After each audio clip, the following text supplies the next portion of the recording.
the man poisoned the drink and handed it to his wife in the bathroom. John was tired of her personality, but Anna was a billionaire and his boss. As a chemistry professor, he could only plan a murder. Anna drank the drink, and 8 hours later, she died of poisoning. Her family thought it was a heart attack caused by work and did not suspect anything. Shortly after his relatives left, John went out to a secret location. He had been having an affair with his student Sophie. They finally didn't have to hide anymore. But just then, he received a call from the police and heard shocking news. Anna's body was missing. Sophie asked if she was really dead. John was very confident in his methods. He guessed that someone had stolen the body. Although he didn't know the purpose, he had to go there immediately. Otherwise, the police would definitely become suspicious. Soon, John arrived at the funeral home. The police also suspected theft, but the surveillance cameras had been destroyed. The only remaining camera showed the security guard being drawn to the scene, then going to investigate. 5 minutes later, he fled. Unfortunately, he was hit by a car while fleeing and was now lying unconscious in the hospital. They had no choice but to go to John's house. After finding no one there, they called him. John lied that he had gone out to buy medicine. The bizarre case left the police baffled, but during their conversation, they noticed that John was very calm about his wife's death. The coroner reviewed the medical records and found that the deceased had no heart disease, but since the body had been stolen, an autopsy was impossible. These things made them suspicious. At this point, John sensed something was wrong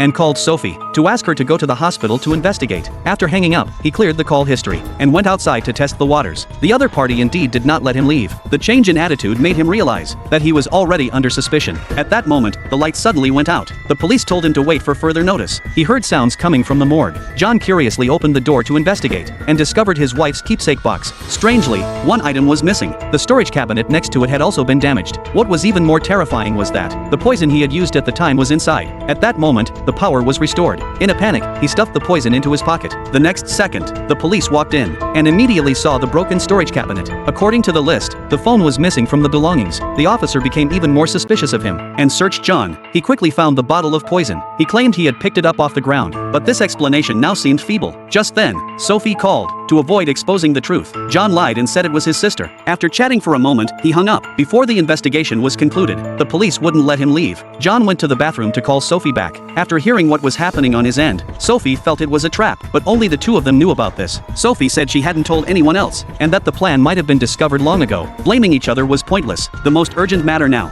was to figure out the truth.